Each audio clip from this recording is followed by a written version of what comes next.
Doctor Zarif کے بارے میں بعد میں اسپتال کے عملے سے انہیں یہ بات معلوم ہوئی کہ وہ ایک عجیب نوعیت کا انسان ہے، عام ڈاکٹروں سے بالکل الگ، ہر وقت کھویا کھویا رہتا ہے۔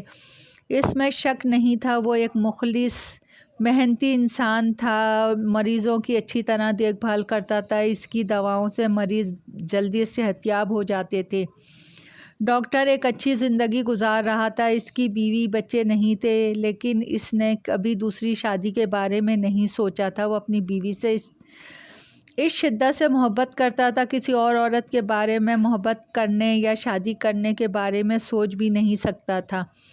ان کی ازدواجی زندگی بھی اچھی گزر رہی تھی۔ ایک دن ان کی خوشیوں کو کسی کی نظر لگ گئی۔ اس کی بیوی کشف اسے ہمیشہ کے لیے چھوڑ کے چلی گئی۔ اسپتال میں اکثر وہ بیٹھے بیٹھے ہنسنے لگتا، کبھی کسی کو آواز دینے لگتا۔ پوچھنے پہ وہ کہتا اس کی بیوی ملنے آتی تھی، اسے آوازیں دے رہا ہوں۔ جب اس سے کہا جاتا کہ اس کی بیوی مر چکی ہے، وہ کیسے آ سکتی ہے، اس پر اس کی آنکھوں میں سے آنسو جاری ہو جاتے ہیں اور وہ کہتا ہے میری بیوی نے ہر جنم میں میرا ساتھ دینے کا وعدہ کیا تھا اور مجھ سے جھوٹ نہیں بولتی تھی۔ دیکھنا ایک دن میرے پاس ضرور آئے گی، وہاں تم دیکھنا وہ ضرور آئے گی، رومانہ۔ ڈاکٹر ظریف کی دوا سے صحت یاب ہو گئی تھی، لیکن دواؤں کا کوئی ایسا ری ایکشن ہوا جس سے اس کی طبیعت بگڑ گئی اور اس کا ایک دن انتقال ہو گیا۔ اس کی تدفین سے وقت ڈاکٹر ظریف پریشان ہونے کے بجائے خوش دکھائی دے رہے تھے۔ اس بات کو کئی لوگوں نے محسوس کیا تھا۔ رومانہ کے انتقال کے ایک ہفتے بعد ہی ڈاکٹر ظریف نے قصبے کے اسپتال سے اپنا ٹرانسفر شہر کروا لیا۔ رکشک مکان کے سامنے جا کے رک گیا اور وہ لڑکی مختصر سامان کے ساتھ مکان کے اندر داخل ہو گئی۔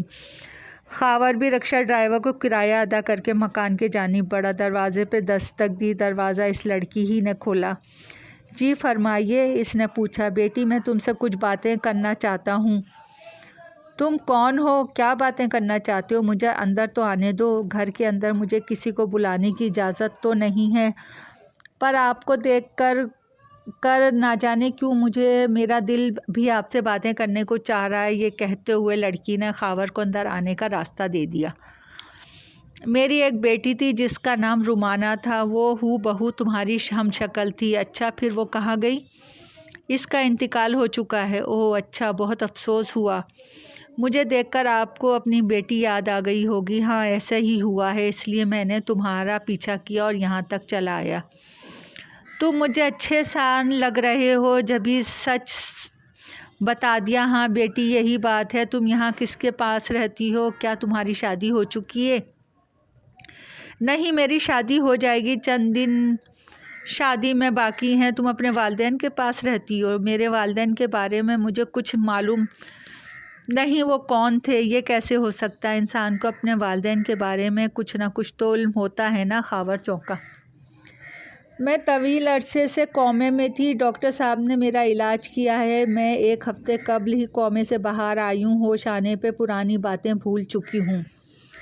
ڈاکٹر صاحب نے مجھے بتایا ہے کہ میرا نام کشف ہے۔ مجھے اور بھی عجیب و غریب باتیں بتائی ہیں، لیکن میرا ذہن باتوں کو قبول نہیں کر رہا۔ ڈاکٹر صاحب نے میرا علاج کیا، اس لیے ان کی بات کو ماننا پڑے گا۔ وہ مجھ سے جھوٹ کیوں بولیں گے؟ کیا باتیں بتائی ہیں؟ وہ کہتے ہیں میرا یہ دوسرا جنم ہے۔ میرے پہلا جنم میں جو والدین تھے ان کی تصویریں بھی دکھائیں۔ پہلے جنم میں میری شادی ڈاکٹر صاحب سے ہو چکی ہے، پھر میرا انتقال ہو گیا۔ دوسرے جنم میں میرے جو والدین ہیں ان کی تصویریں ان کے پاس نہیں ہیں۔ ڈاکٹر صاحب نے مجھ سے وعدہ کیا ہے کہ شادی ہو جانے پر وہ ضرور کسی نہ کسی طریقے سے میرے والدین کی تصویریں حاصل کر کے مجھے دکھائیں گے، لڑکی نے بتایا۔ خاور کا ذہن اس لڑکی کی باتیں سن کر کہہ رہا تھا ضرور کوئی گڑبڑ ہے۔ اچھا بیٹی، یہ بتاؤ ڈاکٹر صاحب کا نام کیا ہے؟ ڈاکٹر ظریف۔ کیا؟ ڈاکٹر ظریف؟ خاور چونکا۔ کیا آپ ان کو جانتے ہو؟ تم ان کی تصویر دکھاؤ تو میں کہہ سکتا ہوں جانتا ہوں کہ نہیں، خاور نے کہا۔ میں ابھی تصویر دکھاتی ہوں۔ یہ کہہ کے کشف نے ان کو ڈاکٹر صاحب کی تصویر دکھائی۔ تصویر دیکھ کر خاور کو زبردست جھٹکا لگا۔ وہی ڈاکٹر ظریف تھے جو ان کے قصبے میں اسپتال میں کام کرتا تھا۔ اس نے اپنے آپ کو سنبھالا اور بولا، بیٹی مجھ سے وعدہ کرو تم ڈاکٹر ظریف کو نہیں بتاؤ گی میں یہاں آیا تھا۔ وہ کیوں؟ میں ایک عرصے ملک سے باہر رہا ہوں اور میری ڈاکٹر ظریف سے اس دوران ملاقات نہ ہو سکی تھی۔ میں اچانک ڈاکٹر ظریف کو گھر آ کے سرپرائز دینا چاہتا ہوں، اس کے لیے کچھ تحائف بھی ساتھ لایا ہوں۔ ٹھیک ہے، میں نہیں بتاؤں گی، کشف نے مسکراتے ہوئے کہا۔ اچھا، میں چلتا ہوں۔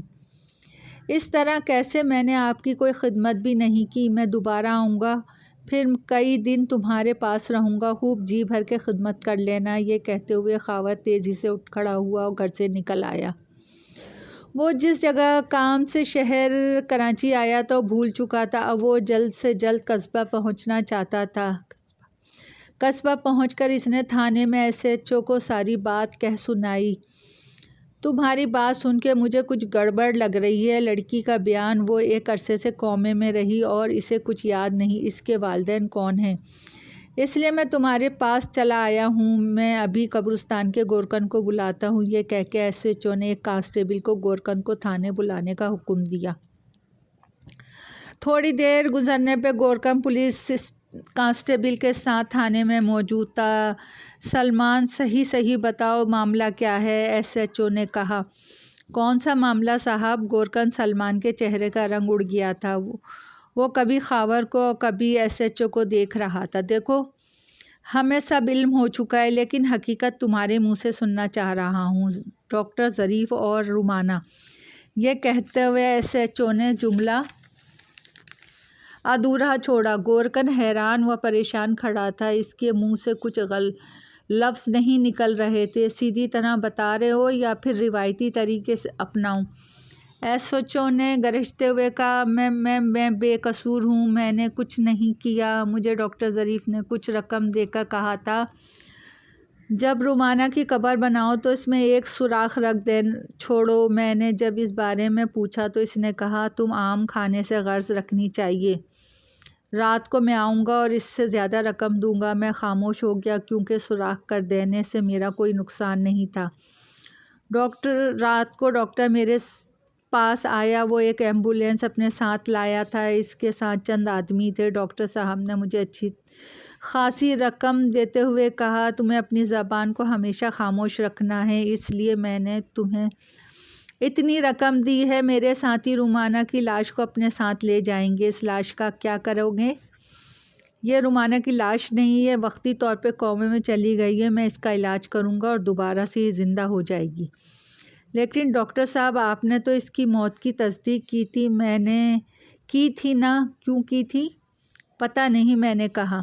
رومانہ کو حاصل کرنے کو میرے پاس یہی ایک راستہ تھا۔ میں نے اسے ایسی دوا دی ہے، یہ وقتی طور پہ کومے میں چلی گئی ہے۔ میرے علاج سے دوبارہ سے کومے سے باہر آ جائے گی اور میں اس سے شادی کر لوں گا۔ میں نے کہنا چاہا۔ کیا کہنا چاہتے ہو؟ یہی کہ مجھے ایسا نہیں کرنے دو گے؟ ڈاکٹر ظریف نے کہا۔ اس وقت ایک شخص نے آگے بڑھ کر میرے سر پہ پستول لگا دی۔ ڈاکٹر ظریف نے اپنے ساتھیوں کی مدد سے رومانہ کی لاش کو قبر سے نکال لیا اور قبر کو دوبارہ سے بند کر دیا۔ ایمبولینس میں وہ رومانہ کی لاش کو لے کے چلے گئے، گورکن نے بتایا۔ اس کی بات نے تصدیق کر دی کہ ڈاکٹر ظریف کے پاس جو لڑکی ہے وہ دراصل رومانہ ہی ہے۔ ڈاکٹر ظریف نے رومانہ کو حاصل کرنے کے لیے جو بھی کیا تھا وہ ناقابل معافی جرم تھا، اس لیے گرفتاری کرنا ضروری ہو گیا تھا۔ یہ اتفاق ہی تھا۔ خاور کراچی کانپتے گیا اور ڈاکٹر ظریف کا راز فاش ہو گیا، ورنہ وہ اپنا مقصد میں ضرور کامیاب ہو جاتا۔ پولیس نے جب ڈاکٹر ظریف کو گرفتار کیا وہ ہکا بکا رہ گیا۔ اس کے وہم و گمان میں بھی نہیں تھا اس کا راز کھل جائے گا۔ ڈاکٹر کو جیل بھیج دیا گیا۔ عدالت نے ڈاکٹر ظریف کا طبی معائنہ کروانے کا حکم دیا۔ وہ نارمل انسان نہیں لگ رہا تھا۔ طبی معائنے کے بعد ڈاکٹر ظریف کو پاگل قرار دے دیا گیا۔ پاگل خانے میں علاج کروانے کی تجویز دی گئی۔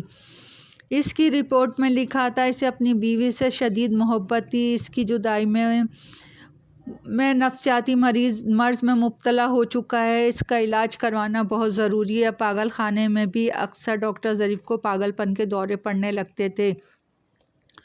اور رومانہ کے پاس جانے کی ضد کرنے لگتا۔ بڑی مشکل سے اسے پکڑ کے بے ہوشی کا انجیکشن لگایا جاتا تھا۔ ایک رات ڈاکٹر ظریف پہ پاگل پن کا دورہ پڑنے پر اس نے خود کو بری طرح سے دیواروں سے ٹکرا کر مار مار کے زخمی کر لیا۔ زیادہ خون بہہ جانے کے سبب صبح ہونے پر اس کا انتقال ہو گیا۔ دوستو، کہانی پسند آئی ہو تو لائک اور سبسکرائب کیجیے۔ آپ کی دعاؤں کی طلبگار۔